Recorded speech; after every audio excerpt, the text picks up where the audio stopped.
Bonjour à tous et à toutes, dans cette vidéo je souhaite vous présenter le masque GIS Ergotech Plus. Ce qui m'a décidé à faire cette vidéo, c'est qu'après avoir cherché pas mal de temps sur internet pour trouver un masque amateur d'un bon rapport qualité-prix, je suis tombé sur ce modèle et je me suis étonné qu'encore personne ne l'ait présenté. Même si le masque est parfaitement décrit dans sa fiche technique, je me suis dit que ça pouvait quand même être intéressant de le montrer en vidéo. Le masque est livré dans une boîte en carton avec 2 vitres de protection supplémentaires.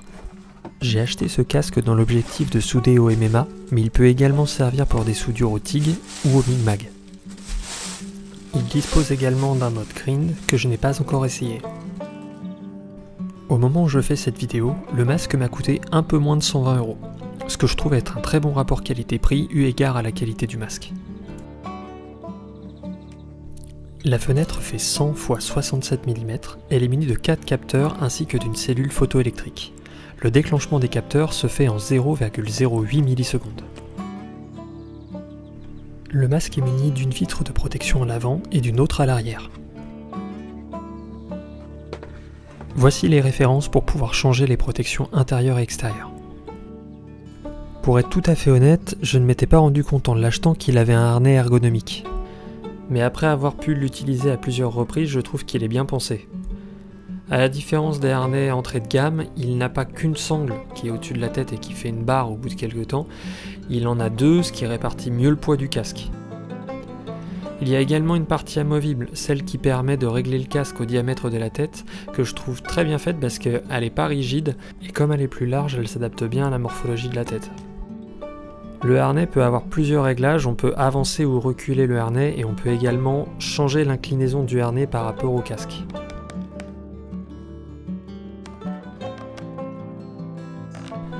Le réglage se fait en appuyant sur le bouton vert, ce qui lève le taquet et permet d'accéder aux autres crans.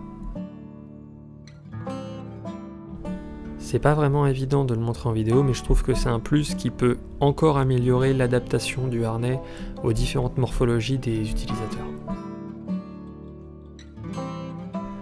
Bien sûr, le réglage est symétrique, il est à réaliser des 2 côtés du harnais.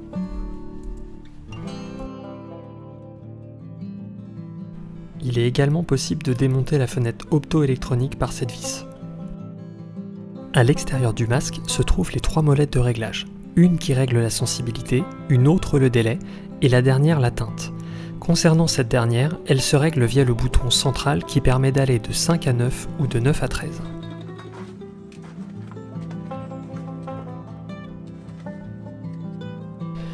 Ici on peut voir la molette qui permet de régler le diamètre du harnais autour de la tête, et la mousse de protection qui protège le front du harnais.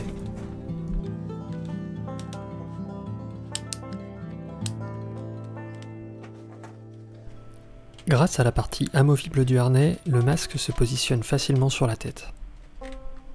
Même muni de gants épais, il est très facile de le mettre ou de l'enlever. Pour ceux que ça peut intéresser, j'ai fait quelques plans de la notice. Pour les lire, il vous suffit de mettre pause sur la vidéo.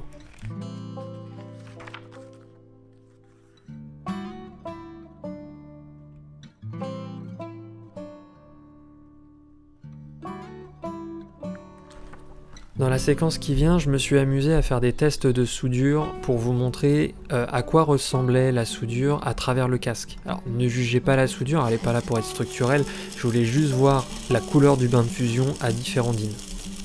N'ayant jamais essayé de masque possédant l'option vraie couleur ou True Colors pour les anglophones, j'ignore s'il existe des qualités supérieures de rendu. Mais pour un masque à moins de 120 €, je trouve les rendus des couleurs très satisfaisantes.